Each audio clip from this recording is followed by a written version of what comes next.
Alhamdulillahi wahdah wassalatu wassalamu ala man la nabiyya ba'dah. All the praise be to Allah who has given me to deliver speech. Respectable and illustrious lookers and listeners, Assalamu alaikum wa rahmatullahi wa barakatuh. Near and far away in the country and abroad that's where you live in. Greetings and best wishes to all of you. I am starting a short commentary of Suratul Maun. This is a small surah but its inner meanings is very deep. Many commentators believe that this surah was revealed in Mecca. The tone of the verses of this surah is short and awakening about the hereafter and the deniers of the day of judgment. This chapter indicates many types of incompatibility in the society. All the verses are presented in poetic form. It consists of 25 words. The number of sections of this surah is 1. The location of this surah is 107th. There are 7 verses in this surah. Each verse carries a very important meaning for the people of the society. The verses are divided into 2 parts. First part consists of 3 verses and the last part consists of 4 verses. First 3 verses are revealed to indicate the deniers of the day of judgment, and the last 4 verses are revealed to indicate the hypocrites or the friendly enemies who are the most dangerous enemies to everyone. They always act on behalf of the enemy in the guise of believers. On the whole, the needs and characteristics of the deniers of the day of judgment are stated in 5 references. According to some commentators, the first 3 verses are revealed in Mecca about Abu Jahl or As ibn Wa'il, and the last 4 verses are revealed in Medina about the hypocrite Abdullah ibn Ubay. The Emperor of Commentary Abdullah ibn Abbas radiallahu ta'ala anhu says that when the hypocrites were with the Muslims, they used to join the congregation with them to prove them as Muslims for satisfying the evil intention, and after leaving them they would abandon the prayers and they would refrain from giving small things to others. This surah or chapter was revealed on the occasion of their such behavior. Now I am going to briefly interpret on all the verses of this surah.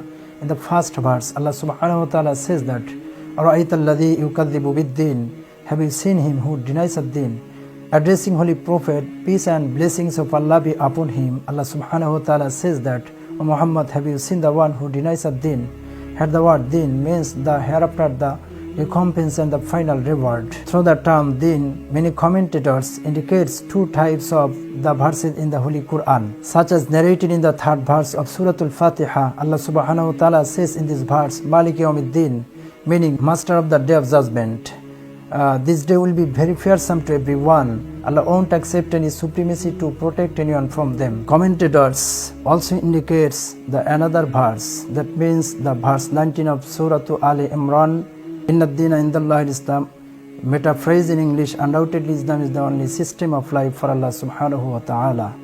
Whatever meaning is there, as the Muslims we have to keep faith on this verse, because keeping faith on this verse is the part of Iman.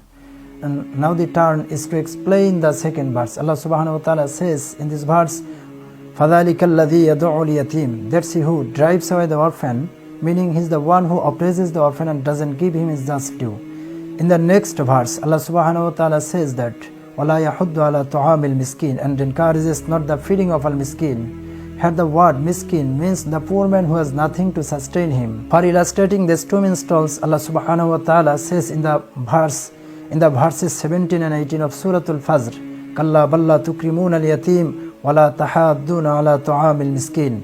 Nay, but you treat not the orphans with kindness and generosity, and urge not one another on the feeding of al-miskin. If this feature is present in anyone, Allah subhanahu wa ta'ala will tell the angels on the day of resurrection about him, such as narrated in verses from 30 to 34 of Suratul Haqqa. خُذُوهُ فَغُلُّوهُ ثُمَّ الْجَحِيمَ صَلُّوهُ ثُمَّ فِي سِلْسِلَةٍ ذَرْعُهَا 70 ذِرَاعًا فَاسْلُكُوهُ إِنَّهُ كَانَ لَا يُؤْمِنُ بِاللَّهِ الْعَظِيمِ وَلَا يَحُضُّ عَلَى طَعَامِ الْمِسْكِينِ.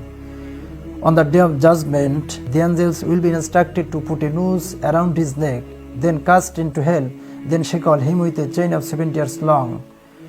إِنَّهُ كَانَ لَا يُؤْمِنُ بِاللَّهِ الْعَظِيمِ, surely he is not a believer in Allah, means he didn't have faith to Allah.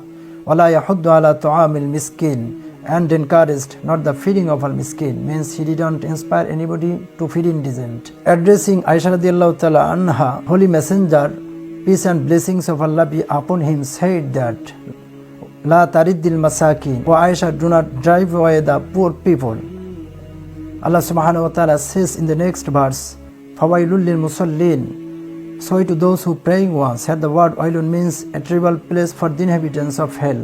That's the miserable condition of the when deniers of the hereafter or the musallin. To denote the musallin, Allah subhanahu wa ta'ala says in the next verse, Alladhina hum an salatihim sahun, those who are absent-minded in their prayer.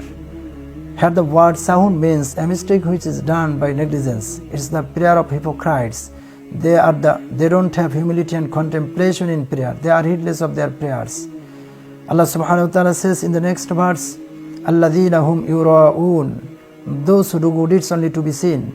The hypocrites probably only stand to pray so that the people will see them praying and do not seeking the face of Allah subhanahu wa ta'ala. They pray in public but do not pray in private. For clearly explaining, Allah subhanahu wa ta'ala says in the verse 142 of Suratul Nisa, Innal munafiqina yukhadi'una Allah wa huwa khadi'uhum wa idha qamu ila as-salati qamu kusala yura'una an-nas wa la yadhkuruna Allah illa qalila. Verily the hypocrites seek to deceive Allah, but it's He who deceives them, and when they stand up with laziness and to be seen of people, and they do not remember Allah but little. In the last verse, Allah subhanahu wa ta'ala says, وَيَمْنَعُونَ الْمَاوُونَ, and withhold al-maun, means the hypocrites do not lend that which others may benefit from and be helped by.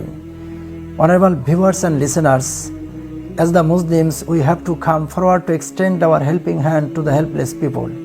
We should give trivial things to our neighbors. May Allah grant us the tawfiq to put it into action.